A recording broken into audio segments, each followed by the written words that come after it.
पढ़ाई लिखाई की आपको ज़रूरत तब पड़ती है जब आपको ईमानदारी से अपना जीवन व्यतीत करना हो, कोई नौकरी या बिज़नेस करना हो और आप पूरी ईमानदारी के साथ काम करते हुए अपना जीवन व्यतीत करते हैं। लेकिन जब शातिराना अंदाज़ हो, जब आपको धोखाधड़ी करनी हो तो उसके लिए शायद फिर पढ़ाई की ज़रूरत भी नहीं पड़ती।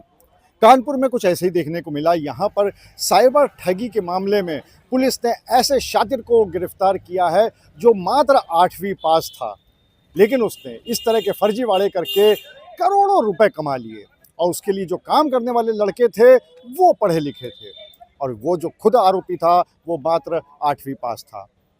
दरअसल रोहित सोनी नाम का ये आरोपी बाहर के लोगों के साथ मिलकर, यानी कि विदेशी लोगों के साथ मिलकर एक टेलीग्राम ऐप चलाया करता था। टेलीग्राम ऐप से पहले वो व्हाट्सएप पे टिप दिया करता था लोगों को कि अगर आप स्टॉक मार्केट में फलाने शेयर में निवेश करेंगे तो फिर उससे आपको इतना फ़ायदा होगा। जब लोगों का भरोसा जम जाता था तो उसके बाद फिर वो उसको लेकर टेलीग्राम ऐप पर ले आता था और वहाँ पर एक एपीके फाइल के ज़रिए लॉगिन करवाता था। लॉगिन होने के बाद जो भी पीड़ित थे उनसे लगातार पैसे जमा करवा कर वो ये दिखवाता था कि देखिए आपका पैसा बढ़ रहा है, लेकिन हकीकत में ना तो वो कोई डीमैट अकाउंट होता था, ना ही उसमें पैसा बढ़ता था, बल्कि वो सारा पैसा क्रिप्टो करेंसी के माध्यम से विदेशों तक चला जाता था।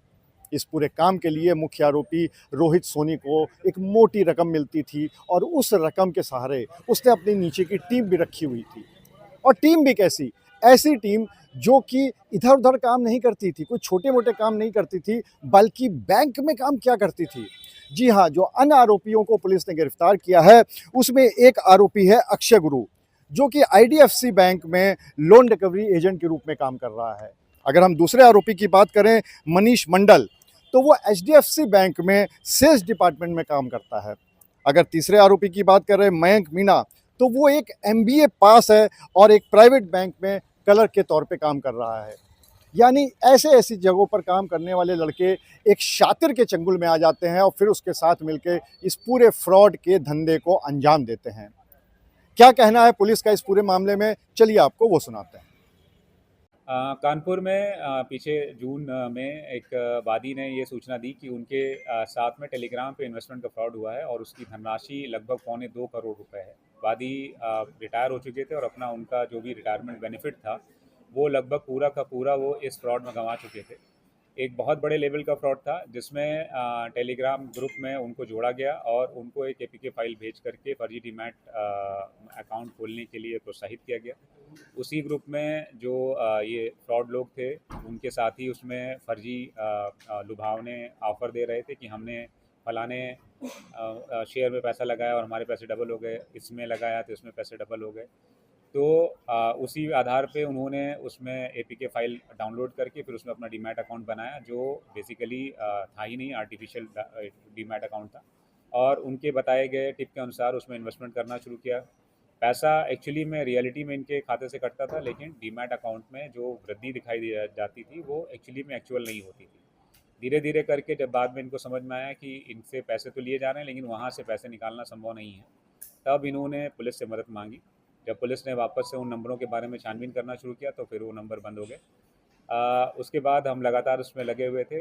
कल ये हमारी टीम ने भोपाल में जा कर के जो इस पूरे गैंग के 4 लोग हैं उनमें उनकी गिरफ्तारी करी है और उनके पास से जो सस्पेक्टेड चीज़ें हैं उनको वहाँ से बरामद किया है।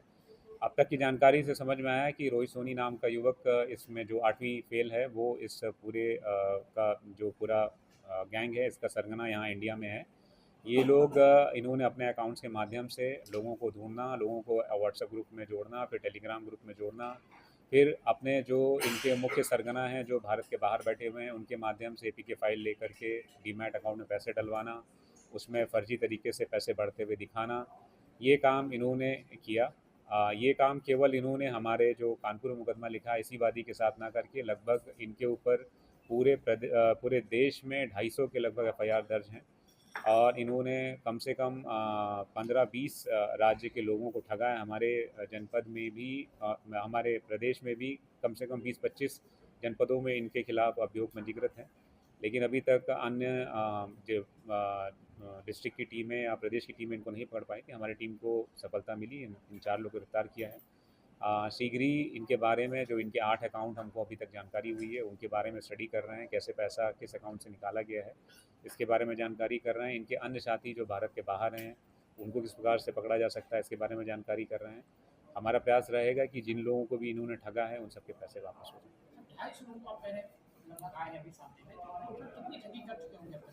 ये जिन अकाउंटों जो 8 अकाउंट जिनकी मैं बात कर रहा हूँ जो अब तक हमारे आंखों के सामने आए, इनमें लगभग 15 करोड़ की धनराशि का आना दिख रहा है।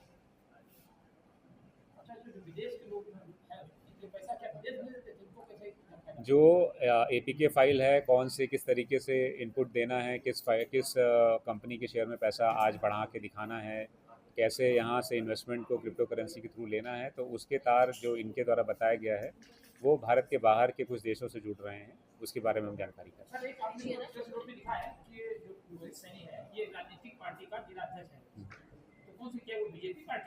इस बारे में हम शीघ्र ही जानकारी करके आपको बताएंगे।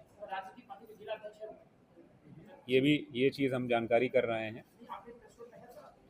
हाँ, इसीलिए जितनी जानकारी वो हमने लिखी है, शेष जानकारी जो नहीं लिखी वो हम जानकारी करके बताएंगे। पुलिस ने इस पूरे मामले में 4 आरोपियों को गिरफ्तार कर लिया है और उसमें से जो मुख्य आरोपी है रोहित सोनी, वो ये बताया जा रहा है कि वो उसका संबंध एक राजनीतिक दल से भी है। पुलिस भी इस बात की जांच कर रही है और इसके साथ ही साथ पुलिस ने ये भी बताया कि थोड़े बहुत नहीं बल्कि इस पूरे गिरोह ने तकरीबन 10 करोड़ से ज़्यादा रुपए की ठगी अभी तक कर चुके हैं अलग अलग लोगों से अलग अलग शहरों में। हमारी और पुलिस की दोनों की तरह राय यही है, बल्कि सलाह यह है कि अगर आप कोई भी स्टॉक मार्केट में निवेश करते हैं तो स्टॉक मार्केट में निवेश करने के लिए जो सही तरीका है, जो सही ऐप है, जो सही कंपनियां हैं, जो सही में डीमैट अकाउंट चलाती हैं, केवल उन्हीं के माध्यम से जाएं। किसी भी ऐसी टिप पे भरोसा ना करें जिससे कि रातों रात अमीर बनने के सपने जो दिखाते हों। आप जो सही तरीका है उसी को अपनाएं और उसी के माध्यम से शेयर मार्केट में निवेश करें ताकि इस तरह की ठगी से आपको बचाया जा सके। अनुराग अग्रवाल, TV9 कानपुर।